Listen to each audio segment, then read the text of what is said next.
आज हम कक्षा 11वीं के इकाई 12 में कार्बनिक रसायन का अध्ययन करेंगे। आप सबको पहले से ही पता है कि कार्बन की 4 से चतुसंयोजकता होती है, मतलब उसकी संयोजकता 4 होती है। इसके कारण वह बहुत सारे अन्य तत्वों के साथ या गुण के साथ संयोग करके बहुत सारे प्रकृति में तत्व बनाता है। वो हाइड्रोजन के साथ संयोग कर सकता है, hydrogen, carbon, nitrogen, phosphorus, halogen, इन सभी तत्वों के साथ आसानी से संयोग करके बहुत सारे यौगिक बनाता है। इसलिए वैज्ञानिकों ने कार्बनिक रसायन की शाखा को एक अलग शाखा के रूप में व्यवस्थित करने के बारे में सोचा। तो पृथ्वी पर जीवन को बनाए रखने के लिए कार्बनिक यौगिक अनिवार्य है। हमारे शरीर में डीएनए पाया जाता है, जो आनुवंशिक सूचना का वाहक होता है। प्रोटीन, जो हमारे रक्त, मांसपेशी एवं त्वचा के आवश्यक यौगिक बनाते हैं, इनमें भी कार्बनिक यौगिक होता है। कार्बनिक यौगिक कपड़ों में, ईंधन में, बहुलकों में, रंजकों, दवाइयों आदि पदार्थों में भी पाया जाता है। तो इस तरह कार्बनिक यौगिक हमारे दैनिक जीवन में बहुत ही महत्वपूर्ण हिस्सा लेता है। तो कार्बनिक रसायन का विज्ञान लगभग 200 वर्ष पुराना होता है। तो वैज्ञानिकों ने 1780 के आसपास देखा कि पादप और तथा जंतुओं से प्राप्त कार्बनिक यौगिक एवं खनिज स्रोतों से प्राप्त अकार्बनिक यौगिकों के बीच में अंतर करना प्रारंभ कर दिया था। तो स्वीडिश वैज्ञानिक बर्जिलियस ने बताया कि जैव शक्ति, जो कार्बनिक यौगिक के निर्माण के लिए उत्तरदायी होती है, और सन 1828 में एफ वोलर ने कार्बनिक यौगिक यूरिया का संश्लेषण किया, और वो यूरिया का संश्लेषण अकार्बनिक यौगिकों के द्वारा हुआ। तो जैसे ये अमोनियम साइनेट है, ये अकार्बनिक यौगिक है, इसको गर्म करते हैं तो यूरिया बनता है, यूरिया कार्बनिक यौगिक होता है। और उसके बाद कोल्बे ने एसिटिक अम्ल और बर्थलोट ने मैथेन का संश्लेषण अकार्बनिक यौगिकों की सहायता से किया। कार्बन की चतुसंयोजकता, कार्बनिक यौगिकों की संयोजकता 4 होती है, मतलब कार्बन की संयोजकता 4 होती है। तो संयोजकता सिद्धांत और आणविक संरचना को आप इसके पहले पढ़ चुके हो इकाई 4 में, है ना, इसलिए उसमें पढ़े होंगे कि कार्बन की संयोजकता 4 होती है और वो सहसंयोजक बंध बनाता है। आपने संकरण भी पढ़ा होगा, आपको ये पता है ना, उसमें पढ़े होंगे कि methane CH4, ethylene C2H4, ethyne C2H2 के समान अणुओं की आकृति या कार्बन परमाणु द्वारा निर्मित क्रमशः sp2, sp3 और sp संकरण करते हैं। संकरण किसी यौगिक में आबंध लंबाई तथा आबंध एंथैल्पी को प्रभावित करता है। sp संकरित कक्षक में H गुण अधिक होने के कारण यह नाभिक के समीप होता है। अतः sp संकरित कक्षक द्वारा निर्मित आबंध sp2 संकरित कक्षक द्वारा निर्मित आबंध की अपेक्षा अधिक निकट होता है, तो और वो अधिक सामर्थ्यवान होता है। उसी तरीके से sp2 संकरित कक्षक sp तथा sp3 संकरित कक्षक के बीच का होता है। अतः इसमें बनने वाले आबंध की लंबाई तथा एंथैल्पी दोनों के बीच मध्यवर्ती होती है। तो संकरण का परिवर्तन कार्बन की विद्युत ऋणात्मकता को प्रभावित करता है। अब है पाई आबंधों के कुछ अति अभिलक्षण। पाई बंध कार्बन के बीच में पाई बंध पाया जाता है। तो पाई आबंध के निर्माण में दो निकटवर्ती परमाणु के पी कक्षकों का समानांतर अभिविन्यास समुचित पार्श्व अतिव्यापन के लिए आवश्यक होता है। जैसे CH2 एथिलीन है। एथिलीन अणु में सभी परमाणु एक ही तल में होना चाहिए। इस अणु के प्रत्येक कार्बन पर उपस्थित पी कक्षक समानांतर तथा अणु के तल के लंबवत होते हैं। एक CH2 को दूसरे से के सापेक्ष में घूमने पर पी कक्षकों के अधिकतम अतिव्यापन में बाधा उत्पन्न होती है, जिसके कारण कार्बन द्विबंध के चारों ओर घूर्णन प्रतिबंधित हो जाता है। और पाई आबंध का इलेक्ट्रॉन आवेश आबंधित परमाणु के तल के ऊपर और नीचे स्थित होता है। इसलिए पाई आबंध बहुत बंधन युक्त यौगिकों में मुख्य सक्रिय केंद्र उपलब्ध कराता है। यह आक्रामक अभिकर्मकों के लिए इलेक्ट्रॉनों को आसानी से उपलब्ध कराता है। अब हम एक उदाहरण देख लेते हैं। निम्नलिखित अणुओं में से प्रत्येक में किस सिग्मा और पाई बंध बताइए। ये का है CH COC के बीच में ट्रिपल बॉन्ड है, फिर C single bond, CH C double bond CH में। तो देखो पहले में है CC में सिग्मा बॉन्ड है, CC सिंगल बॉन्ड में सिग्मा बॉन्ड होता है और वो उसकी संख्या है 4। C और H के बीच भी जहाँ पे सिंगल बॉन्ड है ना वहाँ पे सिग्मा बॉन्ड होता है। तो C और एक कितना CH यहाँ पर देख लेते हैं, कितने CH है, तो 6 है। तो CH बंद 6 है, मतलब वो सिग्मा बंद बना रहे हैं। 6 सिग्मा बंद CH के बीच में हो गए और CC के बीच में एक 4 सिग्मा बंद हो गए। अब पाई बंद बनेगा, C डबल बॉन्ड आएगा, वहाँ पाई बंद बनेगा। तो C और C के बीच में डबल बॉन्ड है, एक ही है। और ट्रिपल बॉन्ड, देखो ट्रिपल बॉन्ड कितना है यहाँ पर, पहले वाले क में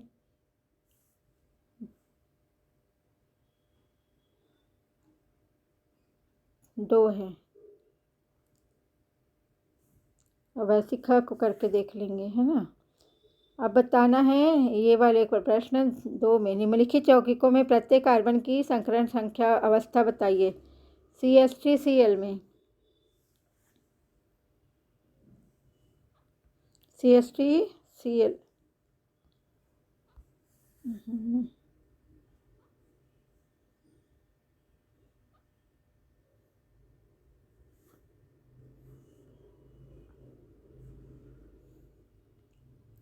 CH3Cl में है, कौन सा संकरण पाया जाता है, sp3। CH3 ट्वाइस CO में sp3 sp2।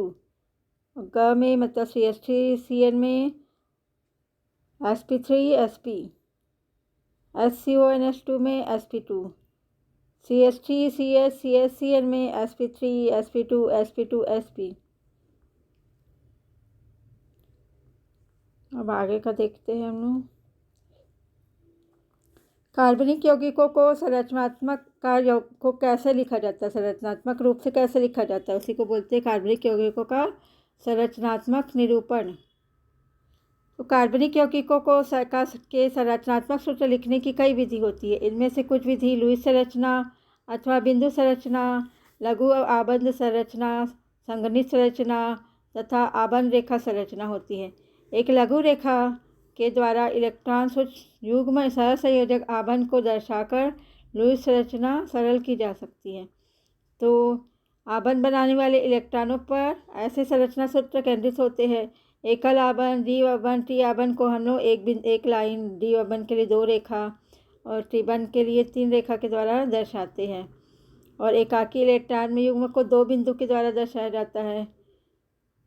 ये देखिए एथेन का सूत्र, एथेन है ना, यहाँ पे सभी कार्बन और हाइड्रोजन के बीच में एकल बंध पाया जाता है और कार्बन के बीच में भी एकल बंध पाया जाता है। एथीन मतलब एथिलीन भी बोलते हैं उसको। कार्बन और कार्बन के बीच में द्विबंध है और कार्बन और हाइड्रोजन के बीच में एकल बंध होता है।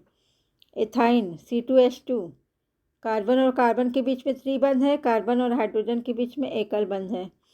अब ये देखिए ये वाले सूत्र में CH3OH है ना, इसमें देखिए ऑक्सीजन के पास 2 जोड़ा अयुग्मित इलेक्ट्रॉन होते हैं, युग्मित इलेक्ट्रॉन होते हैं, या उसको बोलते हैं ना, उसको 2 बिंदु के द्वारा दर्शाया जाता है, एकाकी इलेक्ट्रॉन युग्म। और मेथनॉल में CH3OH में और H के बीच में एकल बंध, C और H के बीच में एकल बंध है। तो ये संरचना सूत्र है। अब ये दूसरा सूत्र है संघनित सूत्र, जिसमें हम लोग एकल बंध नहीं दर्शाते। जैसे ये लिखा है CH3 ये एथेन का था, एथिन का CH2 double bond CH2, ethyne CH triple bond CH, methanol CH3OH। तो इस तरह से जो हम लोग सूत्र लिखते हैं उसको बोलते हैं संघनित संरचनात्मक सूत्र।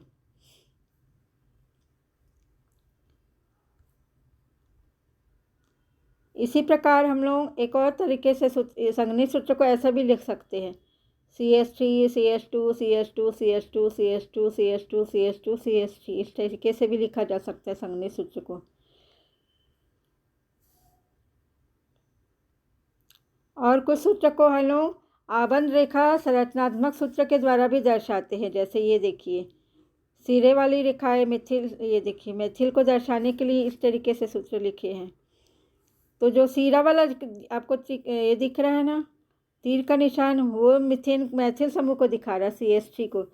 तो ये वाला इस तरीके से रेखा के रारवी सूत्र को लिखा जाता है, वो कहलाता है आबंध रेखा संरचनात्मक सूत्र।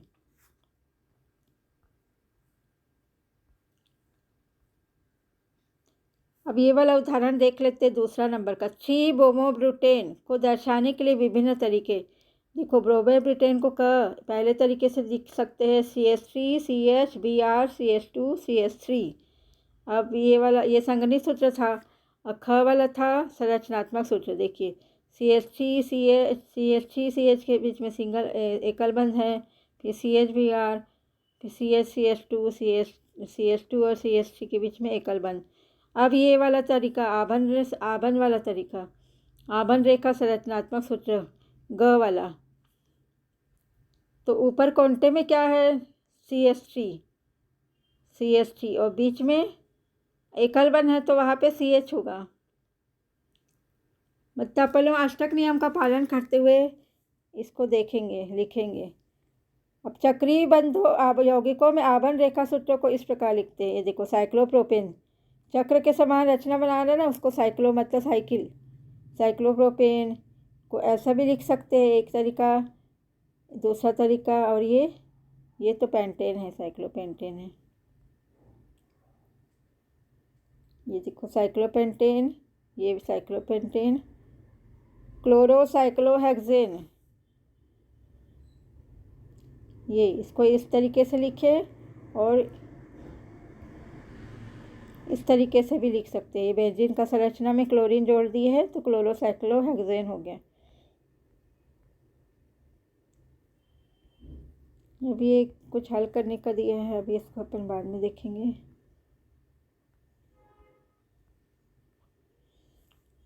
कार्बनिक यौगिकों का त्रिविमी सूत्र। कागज पर कार्बनिक यौगिकों के त्रिविमी 3D सूत्र में कुछ पद्धतियों का प्रयोग किया जाता है, जैसे कि द्विविमी संरचना को त्रिविमी संरचना में देखने के लिए ठोस तथा डैश वेज सूत्र का उपयोग किया जाता है। इन सूत्रों में ठोस वेज उस बंध को दर्शाता है जो कागज के तल से दर्शक की ओर दिखाई देते हैं, और डैश वेज विपरीत दिशा में अर्थात दर्शक के दूर जाने वाले आबंध को दर्शाता है। कागज के तल में स्थित आबंध को साधारण रेखा द्वारा प्रदर्शित किया गया है। तो देखो, ये मेथेन का जो सूत्र है ना, ये 3D त्रिविमी सूत्र है। ये देखिए, मीथेन मतलब CH4। ये देखो, इस तरीके से देखने से, जैसे अपन लोग मॉडल बनाते हैं, वो क्या दिखाई देता है, वो किस रूप में दिखाई देता है अपने को, 3D के रूप में। मतलब 3 विमा में, 3 दिशाओं में, एक डायरेक्शन, वाई डायरेक्शन और Z डायरेक्शन में, इसको बोलते हैं त्रिविमी। तो CH4 के वेज तथा डैश सूत्र प्रदर्शन।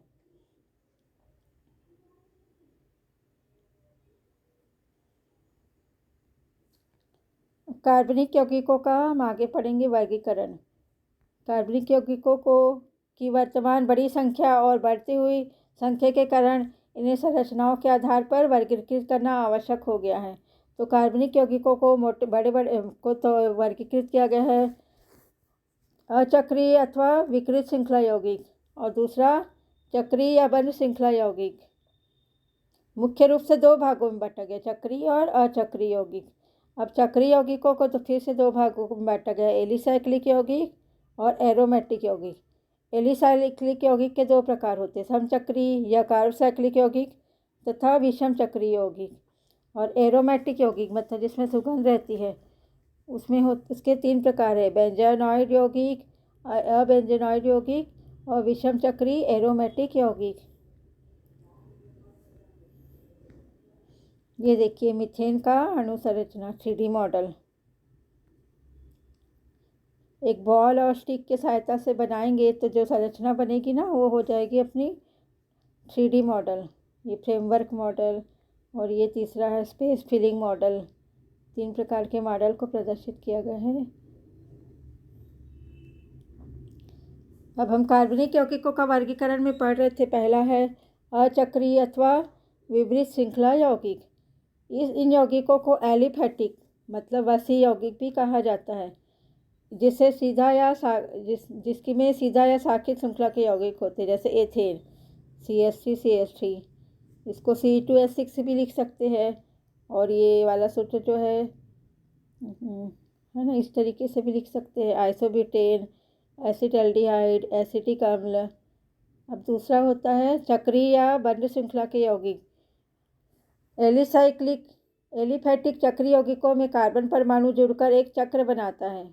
हम चक्रीय वलय बनाते हैं, रिंग बनाते हैं, तो इसको बोलेंगे अपन लोग वलय या चक्रीय यौगिक बोलेंगे। जैसे ये साइक्लोप्रोपेन, साइक्लोहेक्सीन। कभी कभी वलय में कार्बन परमाणु के अलावा अन्य परमाणु भी जुड़कर विषम चक्रीय वलय बनाते हैं। जैसे टेट्राहाइड्रोफ्यूरेन, इसमें ऑक्सीजन जुड़ गया कार्बन के अलावा। अब दूसरा प्रकार था एरोमेटिक यौगिक। देखो, चक्रीय यौगिक में दो प्रकार पढ़ना है ना, एलिसाइक्लिक और दूसरा एरोमेटिक यौगिक। एरोमेटिक यौगिक एक विशेष प्रकार के यौगिक होते हैं जिसमें सुगंध होती है, एरोमा होती है। तो बेंजीन और अन्य संबंधित यौगिक, बेंजेनॉइड, ये सब इसमें आते हैं एरोमेटिक यौगिक में। एलिसाइक्लिक यौगिक के समान एरोमेटिक यौगिकों की वलय में भी विषम परमाणु हो सकते हैं। इसको विषम चक्रीय एरोमेटिक यौगिक कहते हैं। ये देखो, ये बेंजीन है, अब इसमें एमीन जुड़ गया तो एनिलीन बन गया, नेप्थलीन टॉबर। और ये ट्रोपोन, अबेंजीनाइड यौगिक ट्रोपोन हो गया। विषम चक्रीय एरोमेटिक यौगिक फ्यूरेन, थायोफीन, पिरिडीन। और वर्गीकरण है, ये तो वर्गीकरण सामान्य था। अब कार्बनिक यौगिकों को क्रियात्मक समूह के आधार पर वर्गीकृत किया गया है। अब क्रियात्मक समूह या प्रकार्यात्मक समूह। किसी कार्बनिक यौगिक की कार्बन श्रृंखला से जुड़ा परमाणु या परमाणु का समूह जो कार्बनिक यौगिकों में अभिलाक्षणिक रासायनिक गुणों के लिए उत्तरदायी होता है, क्रियात्मक समूह कहलाता है। जैसे इसमें अल्कोहल में क्रियात्मक समूह क्या रहेगा? अल्कोहल का कोई भी सूत्र बता देते, जैसे इथेनॉल का C2H5OH। तो अल्कोहल का जो विशेष गुण है वो OH क्रियात्मक समूह के कारण है। वैसे एल्डिहाइड का CH3CHO, एल्डिहाइड का विशेष गुण एल्डिहाइड CHO क्रियात्मक समूह के कारण होता है। वैसे कार्बोक्सिलिक अम्ल CH3COOH, तो यहाँ पर क्रियात्मक समूह COOH है। यानी कि क्रियात्मक समूह जो रहता है ना, वो उस यौगिक की पहचान को प्रदर्शित करता है। और जो भी रासायनिक क्रिया होती है वो उस क्रियात्मक समूह के कारण ही होती है। उसके बाद हम लोग पढ़ेंगे सजातीय श्रेणी। कार्बनिक यौगिक के समूह अथवा ऐसी श्रेणी जिसमें एक विशिष्ट क्रियात्मक समूह हो, वो सजातीय श्रेणी कहलाता है। सजातीय श्रेणी के सदस्यों को एक सामान्य सूत्र के द्वारा प्रदर्शित किया जाता है। मतलब एक जैसे श्रेणी के यौगिक जो एक जैसा श्रेणी के क्रियात्मक समूह रहेंगे ना, तो उसको बोलेंगे अपन लोग सजातीय श्रेणी। सजातीय मतलब एक जैसे जाति के श्रेणी। तो कार्बनिक यौगिकों की कई सजातीय श्रेणियाँ होती है। जैसे एल्केन, उसका सामान्य सूत्र क्या होगा? CnH2n+2। Alkene CnH2n, alkyne CnH2n-2। इस तरीके से सामान्य श्रेणी को प्रदर्शित किया जाता है, उनका सामान्य सूत्र को दर्शा के। उसमें बहुत सारे यौगिक आएंगे एक एक श्रेणी में। अब इसके आगे का हम लोग नाम पद्धति है ना, IUPAC नामकरण आगे अगले दिन में पढ़ेंगे। धन्यवाद।